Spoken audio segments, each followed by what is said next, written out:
In a world where stories travel faster than facts, what we hear is not always true. Now, some myths guide us while others mislead us. We've all heard these statements, but we fail to question them. Welcome to Truth and Myths, where we pause, question, and separate facts from fiction.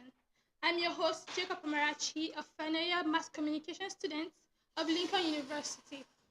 Now, today, the stories we're going to uncover and explore together, many Nigerians are familiar, but very few fail to understand. With me in the studio today is a final year mass communication student of Lincoln University, who is also a lover of history. She's here to clarify these stories and help us separate fact from fiction. Miss Chibuchoma, thank you so much for coming to our show. Thank you for having me. Welcome. So now the first story we're going to explore together is a story many of us are familiar with. River Niger swallowing Mungo Park. So now, this story, some people say the river was angry. Others said, some people said the river was angry, while others said that the river rejected him because he was looking for the river's secret. Our parents even went ahead to tell us that this river is capable of punishment. But where exactly did this story begin? Now, in the 80s, yes, this river was a mystery to the Europeans. But now, to the communities, this river wasn't just water. This river was life. This river was spiritual. It was danger. It was survival.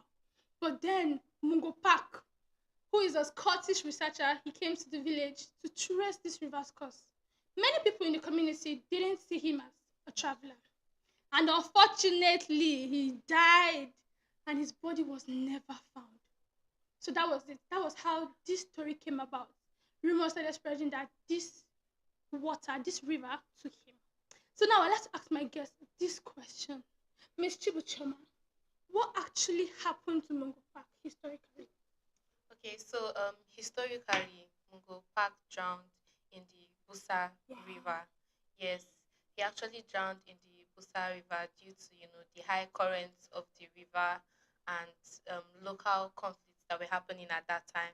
So due to the lack of the recovery of his body, rumors started spreading that he um the river actually swallowed him, but that's not the case. Hey, so that's what actually happened. Yes, But that's how did actually this why. historical death turn into something so supernatural? Like it turned into a supernatural myth.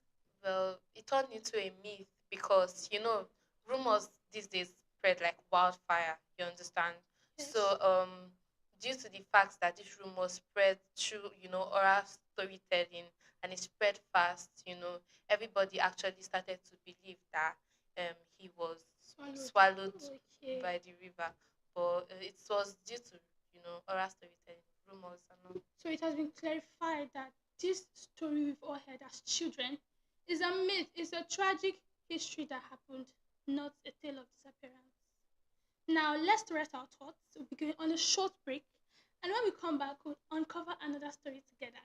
Can a rock really swallow human beings? Stay with us. They say eating snails makes children dull. But who decided these rules? Welcome to Truth and Myth. Growing up in Nigeria, we were told many things. Don't eat late. Palm oil cures poison. They say whistling at night invites spirits. Cold water after exercise is dangerous. Join us every Tuesday at 9 a.m. Don't just hear it, verify it. They say eating snails makes children dull. But who decided? Welcome back to Street and Meet, a show where we take stories we've heard as children and ask a simple question. Is it a truth or a myth?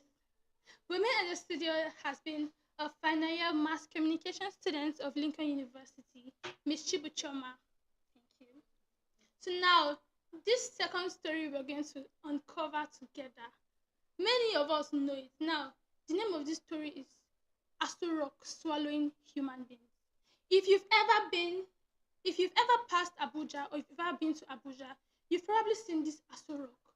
But before this rock became a national symbol, there were warnings: do not go near this rock. This rock swallows people. And our parents even went ahead to use these stories to scare us. I schooled at Suleja, and if you're going to Suleja, you will see this rock. So while passing, we hear stories that if you go near, you will disappear. So we're all traumatized, but most of us, after the end of the show, you'll be able to verify the facts. Now, where did the story actually begin? Aso Rock is located originally and basically occupied by the Baggy people. They say eating snails Now, makes children the Baggy dull. people, this But who decided rock these was rules? in it. Welcome to Truth and Myth. Growing up in Nigeria, The we were caves told around many it, things. the echoes, and Don't then eat the late. dangerous terrain Palm oil cures made it poison. very They say dangerous, whistling at especially night invites spirits. So now, the Cold elders water of after the exercise is Baggy people, dangerous. elderly people, Join us every came up with a Tuesday at 9 cautionary a.m. story Don't just hear it, to help verify it. protect their people. But They say unfortunately, eating the snails makes colonial children dull. settlers- Welcome to Truth they and Myth. misunderstood Growing this up in cautionary Nigeria, story we were told many for things. Don't something eat else, late. and that was it. Palm oil A cures tale meant poison. for They say safety whistling at turned night into a invites tale of spirits. plenty. Cold water after exercise is Now, dangerous. Join us every Tuesday at 9 a.m. What did this Aso Rock symbolize to the Baggy people before Abuja even existed? Okay, thank you very much for that question. So the Aso Rock actually held a spiritual significance and was Okay. seen as a symbol of strength and protection to the Baggy people. So you know the way different cultures have, things that they believe in. Um, so for instance, now let's say the people of Anambra, the Idemili people of Anambra, Okay. they have this belief that the snake is a spiritual being and must be respected. And in Idemili, you cannot kill a snake; like it's not possible. So it's the same That's way the Baggy people see the Aso Rock as a symbol of strength and protection. So they see it as a symbol of strength and protection, not a place of danger. Okay, but how did this story turn into like a supernatural myth? Because it's a story that made up to help people protect people. So how did this story turn into a supernatural myth? Okay, so like I said, myth is birthed from rumors that have been spread about some certain places or events. So in as much as there have been rumors that this you know rock swallowed people, there is no actual evidence. So there's no Oh, evidence that has been recorded. It's just so sad that there are some places in this country that are not really safe, because sometimes you see kidnappers would easily use that place as a hideout spot to kidnap people, okay. or do some really bad things to people. Yes.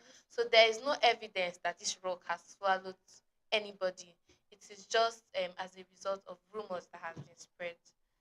So Yes. it is verified that this myth it was a cultural symbolism and not a story of fear. So now today we've seen how history can slowly become or transform into legend. Mungo Park wasn't swallowed by the river. It died due to a tragic circumstance.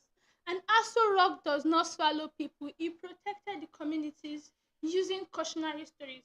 Now, most myths are not lies. Most myths are misunderstood truths. Now, to you watching out there, if you have your myths and beliefs you would like us to explore together, you can visit our YouTube page, Truth and Myths with Amarachi Jacob, and share your myths. Probably in our next show, we'll uncover this together. Thank you, Ms. Chibu Choma, for coming to our show, for shedding this light and making it clear that these stories we've heard as children were just myths. Yes. Now, to our viewers watching out there, question your history and never forget to ask what happened. Always ask